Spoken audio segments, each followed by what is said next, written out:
items. Yeah, first, Mr. Chairman, Council, we have the water management funding agreement and resolution. So the resolution for council's approval. Need a motion to approve that resolution.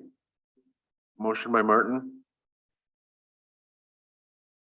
Second by Jimmy. Further questions, comments? All in favor? Opposed, same. Motion carried. All right, next, Mr. Chairman, we have Mikey provided the gas tax resolution to continue that agreement starting next fiscal year. Right. Basically a continuation of the same terms of the current agreement. So Motion to approve the resolution for the gas tax agreement of 2023. Motion by Bing, second by Jennifer. Questions, comments? All in favor? Opposed, same. Motion carried. okay, thank you, Mr. Chairman, Council. And last, we have Mikey brought forward the proposed change to dire need drug testing policy. Motion by Martin to change the dire need policy, second by Ellie. Questions, comments? All in favor? Opposed, same. Motion carried. All right, thank you, Mr. Chairman, Council. Appreciate your time. All right, thank you, Dan. Thank you. And crew.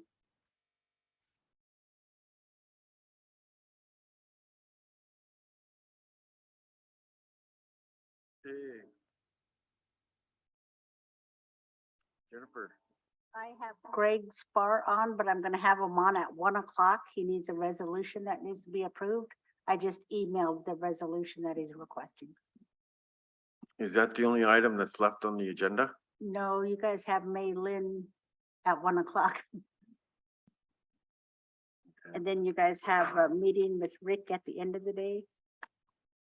I don't know if you guys, I forgot about Tom being gone and Martin on travels. I don't know if you guys want me to reschedule May Lynn. But she's thinking it's gonna be half an hour to tops, maybe 40 minutes. Yeah. And then Rick wanted to meet with you guys after you guys adjourned. All right, sounds good. Let's break for lunch then. So we'll start with Greg at 1. Okay, thanks, Jennifer.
I have Greg Spar on first before the 1 o'clock.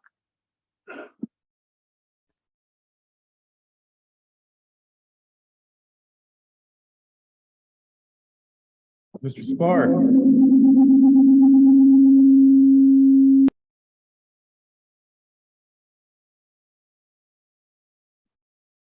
Thank you, Mr. Vice Chairman. Thank you, ladies and gentlemen. All right. Good afternoon. Good afternoon. So today I'm presenting a resolution for your approval. Back on July 14th, council made an action. It should be up on the screen of page 6 of 9. Do I need to share my screen? Okay. So on page 6 of 9 here in that last paragraph, it appears as though we were asking Rick to find the funding to create the earnest money for the acquisition of the 20 acres west of Pablo here. And the corresponding resolution had a typographical error on it that identified the property in Sanders County rather than in Lake County.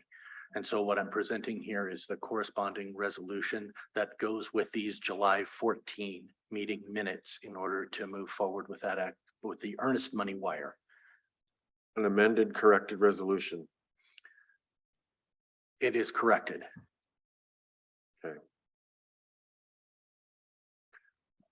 Everybody get a chance to take a look at that.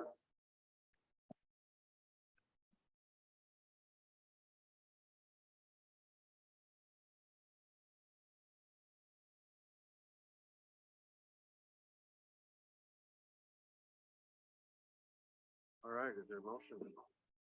Motion by Mike. Second by Ellie. Any further questions, comments? All in favor? Opposed, same. Motion carried. Thank you, ladies and gentlemen. All right, thank you, Greg. Appreciate you bringing that to our attention.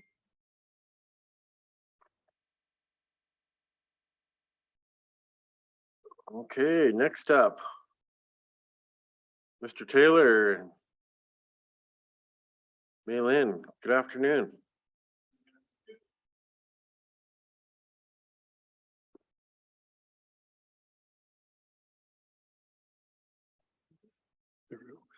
We have a couple things to present today. First, we've got contracts for the next fiscal year for Maylin as the new supervising attorney and for Tom Myers, who's going to be chief criminal prosecuting attorney.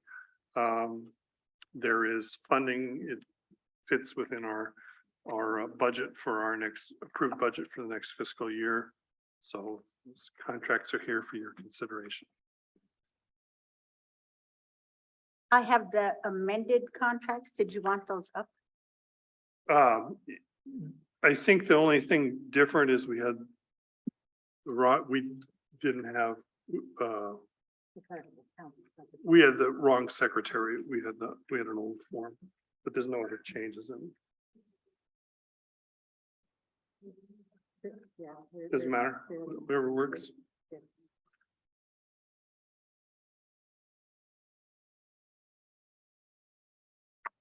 Are you putting those up or are you emailing those to us? They were part of the packet. Part of the packet. Yeah, they're pages 75 through 84. Mr. Vice Chair, I'd make a motion to approve the resolution to enter into attorney contract with Maylin Smith as the prosecuting attorney. Motion by Martin to approve the contract, second by Mike. Any further questions, comments? All in favor? Opposed, same. Motion carried. All right. Any other contract? Tom Myers. Excuse me. Motion by Martin to approve the Tom Myers contract. Second by Mike. Any other questions, comments? All in favor? Opposed, same. Motion carried. All right, very good. Moving right along. So we have 3 other ordinances for you to consider. We brought them the last time, but I think some of them didn't get included in the packet. I think Carol had some questions about the mental health ordinance, so I wanted more time to look it over. It's the first one. It starts on page 85 and goes through page 99. But it's a major redraft of the mental health code. The mental health code's kind of been out of date for a long time. We've made a variety of changes. We brought tribal health into the process, talked with them about the changes, both the people that are implementing mental health services, and we asked them for input on some fiscal issues multiple times. Didn't get any. We ran it by Rick Enius to make sure that the fiscal aspect of it was covered, and he said it was. So we can go through it with you, or we can answer questions, whatever the council's preference is. And just for some clarification, pages 97 through 99 were the drafters' comments, and those were to reflect what were more substantive changes.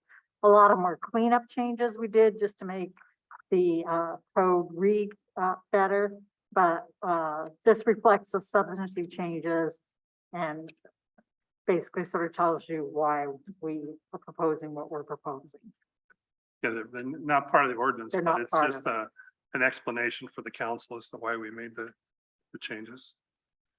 And again, this was a process we went through with the defenders were a large part of this. Brenda Desmond, who's no longer with us, did an awful lot of work on this. Maylin did a lot of work. Ann did a lot of work.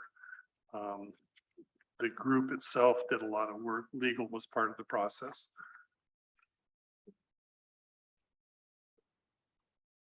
All right, how does council want to move forward with this? Do you guys get a chance to take a look at this and ready to take action on it? Jennifer? Okay. Yeah, Maylin went through the changes last time.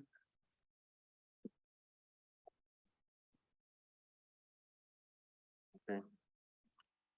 Jimmy? Ellie, you ready?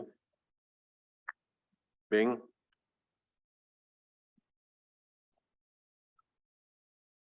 Okay, is there a motion? Motion by Martin. And second by Mike. Questions, comments, last call for questions and comments, otherwise we're moving forward. All in favor? Opposed, same. And motion carried. Oh, you guys are lightning fast today. Yes, well, first, I want to thank you guys all for taking the time to modify this policy. It needed changes, definitely needed changes. And, you know, just to follow the changes that are constantly occurring around us. And we need to fit these policies to make sure that we're doing our jobs, you know. And so as I read through it, I know you guys took a lot of time and thought thoroughly through this. So I appreciate that and appreciate the work that you guys are doing. Thank you. And I also, I'm sorry, I think it was Councilman Finley that asked the question, but I could be wrong, about Warm Springs and availability at Warm Springs. That we're looking at least 2 years down the road before they're going to get recertification at the earliest. And I recently had a discussion with somebody at the state that indicated that they may not even be looking at recertifying it. They may repurpose it in some other direction. Okay. All right, very good. One other thing, Mr. Vice Chair, as part of that grant that we're involved with about looking at additional jurisdiction, like have gone to a bunch of these meetings, the Intertribal Working Group, which is all the tribes that are implementing special domestic violence criminal jurisdiction. And at the last meeting I went to, which was in March, they're all online. Well, I guess this last one was in person, but the one in March was still online. They talked about how the number of tribes were working on a draft mental health code, because a lot of tribes have these same issues. And I thought, wow, that's great. We'd love to see that, because we're about to submit one to our council to consider. And as it turns out, nobody had actually drafted anything. So we sent them a copy of what we were working on. And so what we've done here may have a larger impact as well. I just thought you'd like to know. Oh, okay. Yeah, that is good to know. Okay. Council, have any other questions, comments for Jim and Maylin? Which one do you want to do first? Well, the next one would be criminal procedure. If I could back up just a minute, I'm not asking you to make any change, but the last time I was here, I had asked you to consider changing the statute of limitations on Class E offenses, felony offenses to 5 years. And you decided not to do that and wanted to know if I could bring you a case where that was an issue, and I didn't have one off the top of my head, but there was actually one that came in the office this morning. Tribal member had a beaded cradle board stolen back in 2015 and was pretty sure it was her son that had stolen it, but was never able to come up with the proof of that. And in 2019, her son was sent to prison, and just this last week, she found the cradle board down at the museum at Allard's. Now, because he's been off the reservation since 2019, if we'd had a 5-year statute of limitations, then we could still charge the son. We can't now because we just have the 2-year statute of limitations. So maybe Lake County will charge it, maybe they won't. And we're probably able to help her get that back, but you wanted a case where something could come up, and this is the kind of thing where you're not expecting it, and then a number of years go by. In this particular case, there's nothing we can do about charging anybody with this because of the 2-year statute of limitations. So just food for thought for you going forward. Well, it's good to know. So criminal procedure, we made a number of changes in section, looking on page 101, on page section 22405, we changed the statutory reference because for some reason the tribal code had the wrong cross section in there. That's all. So that's the only change we made in that particular one.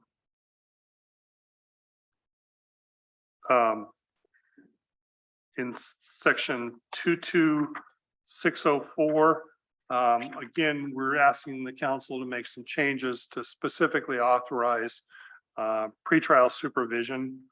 There is sort of a code section that would allow for it, but in fact, it's been happening on a regular basis.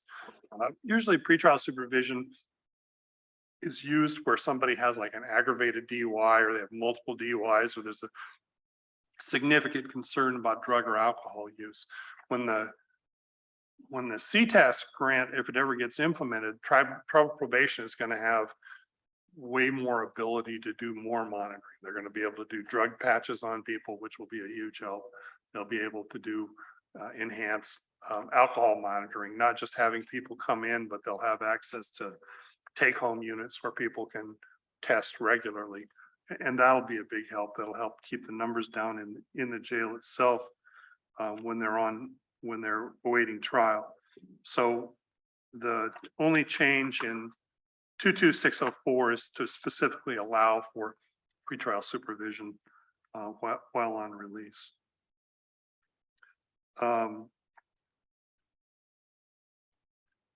In section, if you have questions, just jump in anytime. Okay.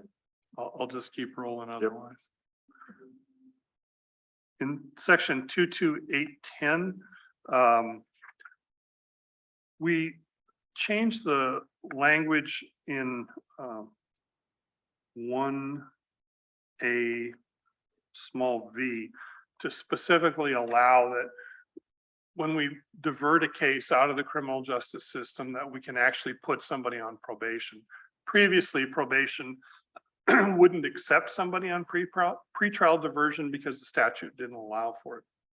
So this just gives us an extra tool in terms of, there's a case where we think somebody just got off track, and if they get back on track, things can work out. It's not likely to be for somebody with a long history.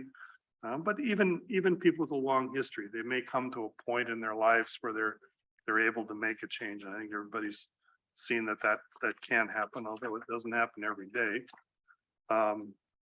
Subsection C, this is actually the process that we use now, but it was never in the statute. It's just, if there's been a violation of a pretrial diversion agreement, this says what should happen. And it's the process we're actually using, but we just thought it'd be better if it was codified. Section 221,004. Again, this is just another cleanup thing.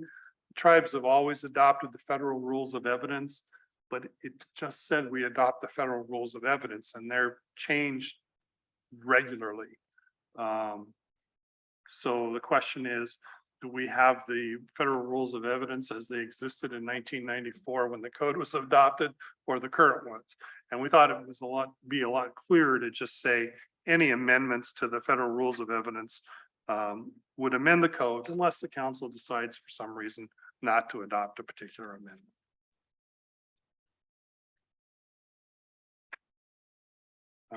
The next section, 221203. Again, this was an issue that had come up with probation before. They weren't clear about whether they should be involved in just monitoring people where they weren't fully on probation. That has been the practice. That's what we prefer to do, but there's been some questions about whether it's allowed under the statute. And so we've proposed changing the statute to allow just monitoring by tribal probation or as part of a formal probation. Excuse me, I think that was part of a sentence that needed to be changed. And I think that's everything under criminal procedure. Okay. Any questions or comments from the council? Yes, Carol. You guys are going through the drug court process, right? Well, we're ongoing discussions with the tribal court about, I think, what they're calling a healing court. Yes. Okay, will there be any modifications to this whole process when that thing comes alive and it's? My thought just initially was that it would increase the number of cases we'd likely divert, where we would put them on an alternate track. And so these provisions that we're asking you to make today would enhance that process. Okay, all right, so, But we wouldn't need to make any additional changes. all right, Yeah, we sort of drafted this with that process in mind, all right, to recognize that there can be alternatives to the former court system. good, all right, sounds good. All right, very good. Any other questions? Okay. Any other items? Yeah, we do, but I think there's a separate ordinance for just that one. Yes. 106, you don't have it? No, but no, there's Oh, an yeah. ordinance, there's I a see. resolution for these changes just on criminal procedure, if you want to take a vote on that.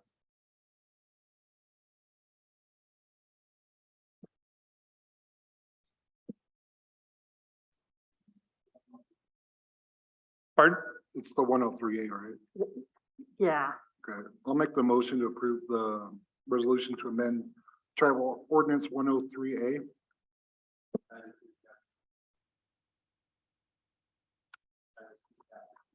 Oh, yeah. Okay, Title 2, Chapter 2. Okay, please. so we have a motion by Martin. And second by Mike.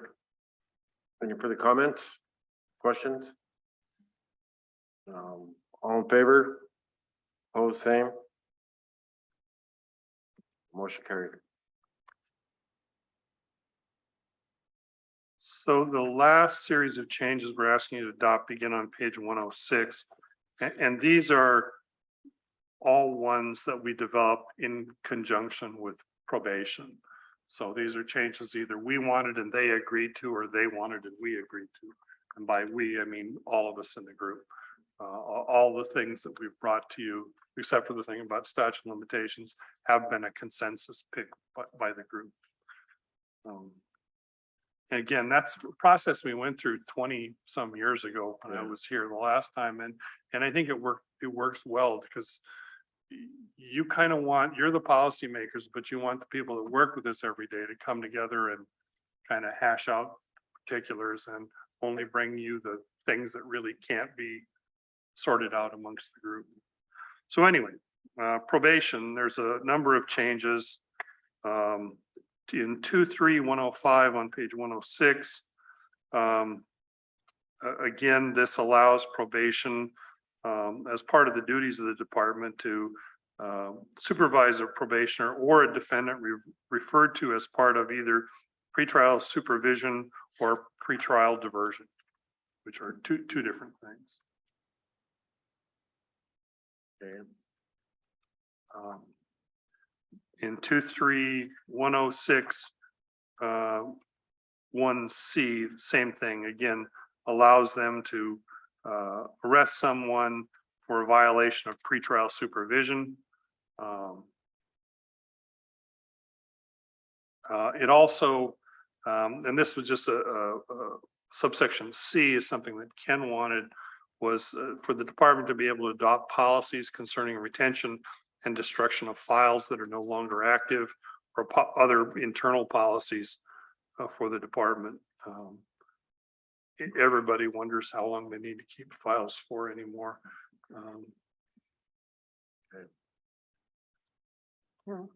Yes, Carol. Yeah, I'm just curious on the probation part, if somebody audits the records of our probation officers to make sure that there must be requirements for each file.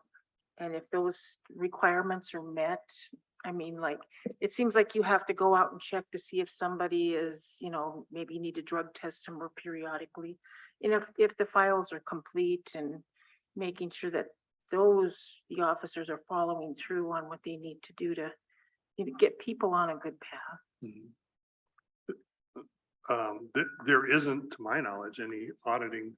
I mean, I process. don't even know if county or anybody else does it. I'm just wondering if, I just want to make sure that, because if you don't have the training to Sure. be a probation officer and know what needs to be done, it seems like, it could fall by the wayside Sure. because you're not sure. Yeah, then they have a pretty heavy caseload.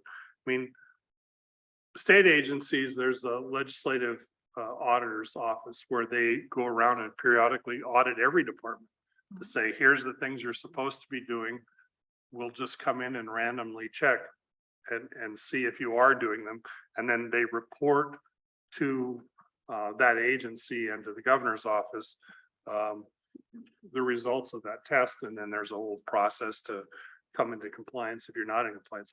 I'm not aware of that process now for probation or any other department. I just thought I would suggest it. I know we had a internal auditor here once, and that's what we thought that individual would do, but it just kind of went off on this kind of tangent, and she's no longer here. Yeah. So, but I think that's where that position probably would have been good, is to maybe do the checks and balances of all programs, not just probation. I'm not trying to pick on probation. Yeah, I was the chairman of the Montana Public Defender Commission when it first started, and we went through several of those audits, and it was actually a very helpful process because as an outsider, they could identify things that you're not seeing or problems that you haven't identified, and help you come into compliance. We didn't always agree with the audit, but it was always a helpful tool.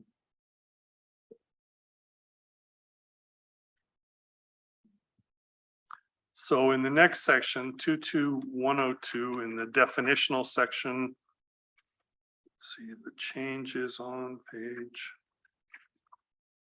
5. And again, it's just a definitional thing saying that probation also can include supervision of an accused person as part of pretrial diversion or as otherwise approved by the court. So that's just that same change we've been talking about. In 23101, again, same change to include pretrial supervision. and pretrial diversion. And going down the list, it's those same changes. There are a lot of statutes that are kind of duplicative in probation, and this just makes sure that the changes are made all throughout the statutes that are affected. In 23203, arrest of a probationer.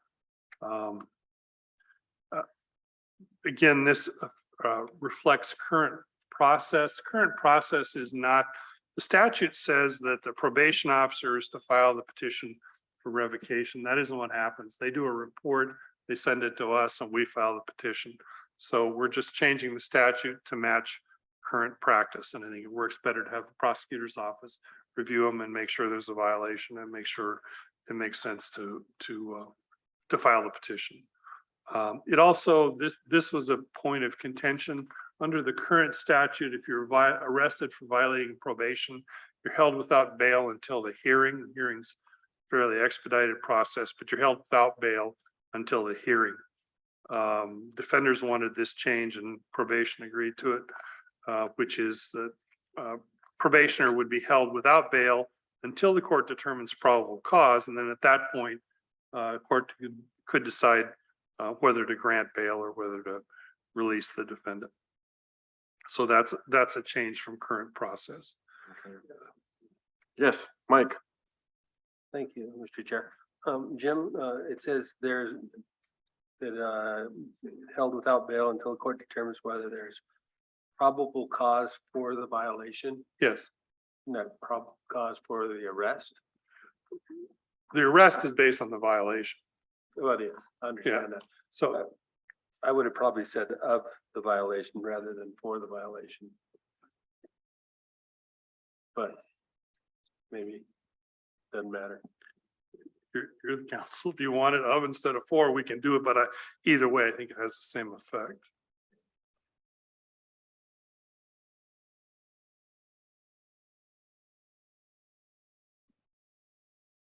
Other questions on that section? No. In 23204, again, this reflects current practice, although it's not specifically allowed by the statute. There are times when, it's on page 7, when somebody's coming to the end of their probation and maybe they were supposed to get a mental health screening and that never got done, or they're supposed to do a chemical dependency screening and that never got done. But may not be their fault. You know, they may have called tribal health 3 or 4 or 5 times and just never could get it set up. That happens routinely. And rather than have to go through the revocation process, which is the only remedy now that's allowed by statute, this would allow prosecution and defense to say, let's just extend the probation for, 4 more months and you go get this done, and then we don't have to do a revocation. Okay. Otherwise, when you do a revocation on somebody, again, they get arrested right away, held without bail until there's a hearing. And if there's a situation where that's not appropriate, this just gives us another tool to work with somebody. And if it's been their fault, and we'll probably go ahead and violate them anyway, but if they just choose not, if they've been trying to comply and haven't been able to, this gives us another Carol, option. you have a comment? Well, thank you for looking out for the person that's, in trouble, because I'll tell you, and you talk to Judge Bluth, he'll tell you, to try to sometimes get a CD assessment through our system, it's not gonna happen. Yeah. So I think that's what my whole idea about you guys working closely with all the other coordinating departments is that it would bring something like that to a finality, because I mean, that's awful. I think, to me, a CD assessment is something before you should even, once you get into the system, people need to know where to start with you at. Yeah. And if you're getting a CD assessment at the end of it, or, in the middle of it or whatever, it's just so mind boggling how the state, and I've watched the system up their work and get a CD assessment, and we can't get one done through our program. I just don't understand that.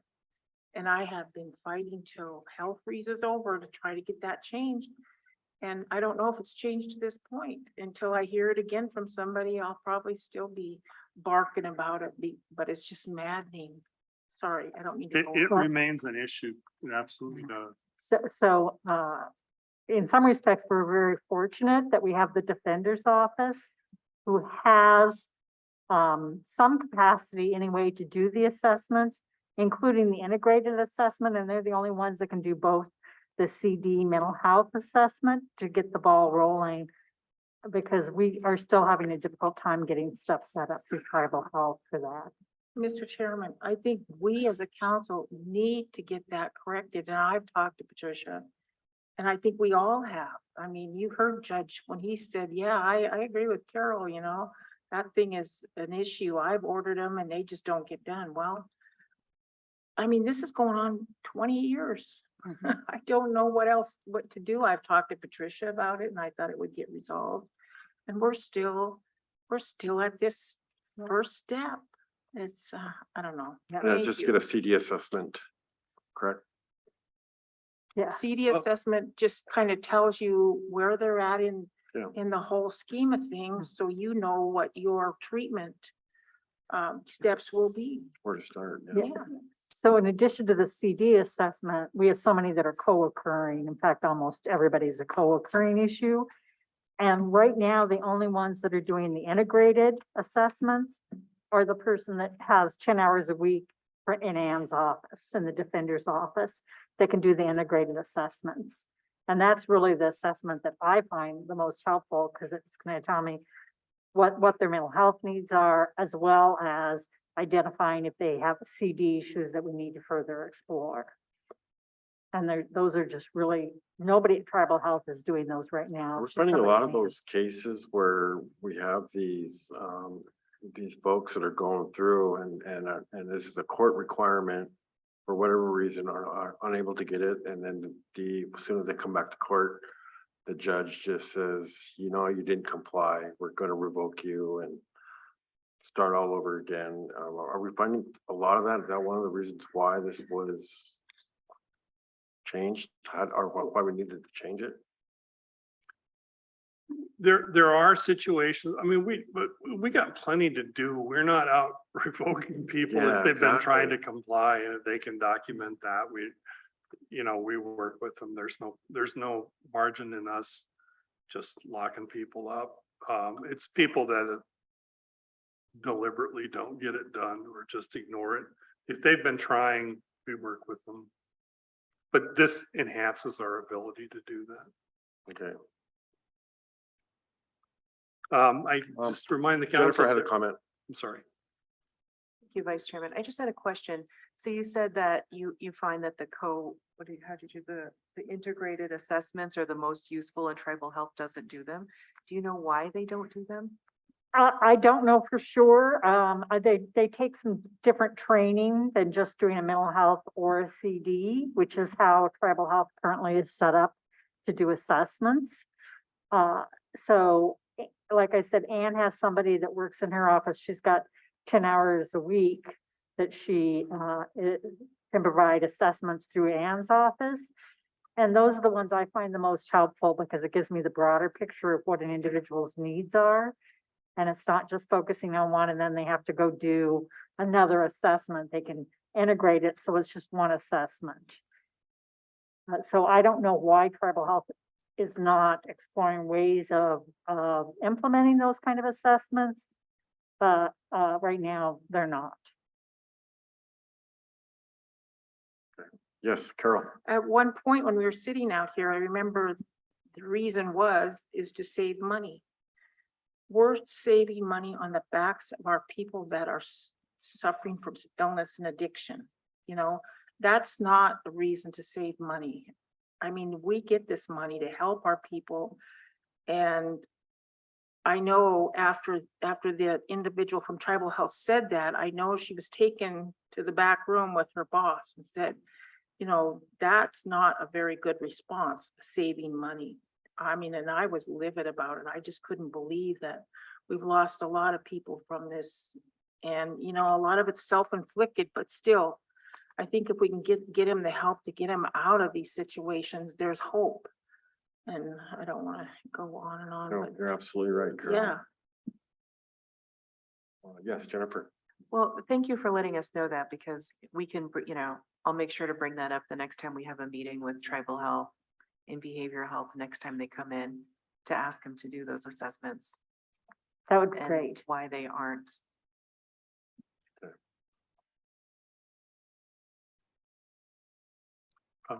Mr. Vice Chair, just to remind the council, there's money in the CTAS grant to have somebody hired to do evaluations for the court. It's been sitting there for 2 years now. Yeah, well, we've been talking as part of the healing court of getting somebody in the court. So it isn't falling on tribal health and it's not falling on the defenders. So we have been having that discussion as part of the healing court. And it- Well, it what would- needs to happen to access those funds? I mean, to start utilizing them right away? I mean, Uh, is that just, you guys need to put a plan together, come on in and, I think it's probably finding somebody that can do them. It's probably a hiring issue. yeah.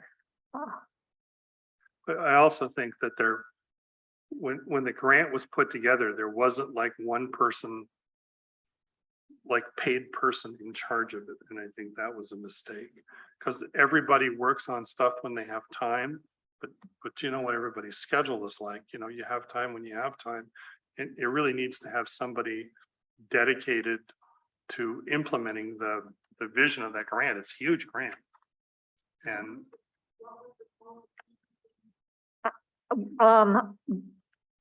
It's basically you have to have a clinical psychologist, but they also have got a licensed clinical addiction. Well, tell them to get in touch with the court.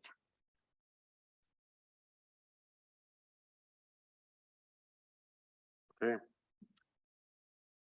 we just have one other change, and again, this is to reflect, actually just reflects current practice. In 23308 parole revocation hearing, the statute currently says that the probation officer is to file the petition. That doesn't happen. They do a report, it comes to us, we file the petition. So we're just changing the statute to reflect current practice, and I think it works better to have that extra review of the process.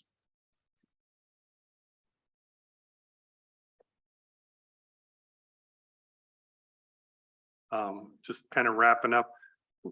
We've been working on these things for 3 years now. We picked the mental health code to start with on the theory of, oh, this will be easy. We'll get this done quick. It didn't work out like that. And there's probably at least this much more work that could be done if anybody had time to do it. The committee still meets ostensibly once a week to talk about changes that need to be made, but there's just an enormous amount of ongoing review that needs to be done. We talked to council before about having essentially someone who's responsible for getting the code all up to date and reviewed and made available, and encourage the court to keep thinking those thoughts. Because there's a lot more of this work that needs to be, and we have another list easily this long of stuff we just haven't got to. I just wanted to get you stuff that we've done before I left. Okay. All right. Okay, any other questions or comments? Council? You need a motion for the chapter 3? Yes, we do. So I'd make the motion to approve the resolution for amending the current version of Title 2, Chapter 3, from the Tribal Ordinance 103A. We have a motion by Ellie, second by Mike. Questions, comments, all in favor? Opposed, same. Motion carried. Thank you, guys. Gail, Thank you. Thank you for the good job, you guys. Have a good day. Mr. Chairman, just a report, she's out of surgery and things are going well. Teresa. Okay, all right, thank you. Tom's line.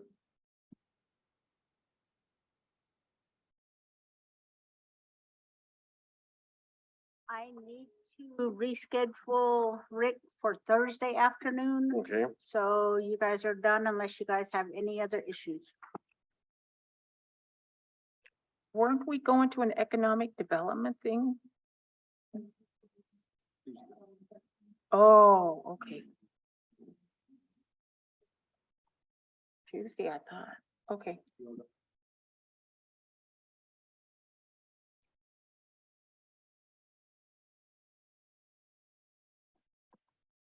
Any other issues from council you guys want to address before we adjourn? Go ahead, Martin. Do we know when the advertisement went out for the diction, or do we have a timeline on that? I had a question about that. 15? Okay, yeah, I went out last week's Charcusta. Okay, I'll let him know. Thank you. Yes, Jennifer. Who do we have here on the 15th? Do we have a quorum the 15th? For what? The 15th, September 15th? September Are you 15th. gone? I should be here. I thought you and Bing would be gone, what John Harris was talking about today.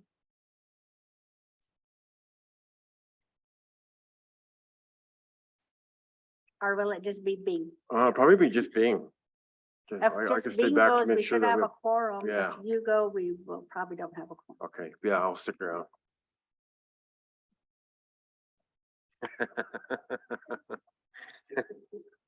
Thanks, Bing.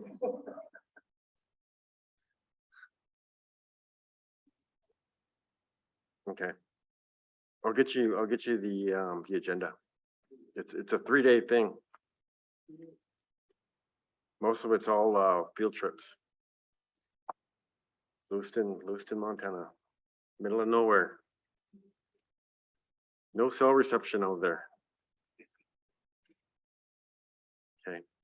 Okay, if there's nothing else, I will adjourn the meeting. All right, good job, people.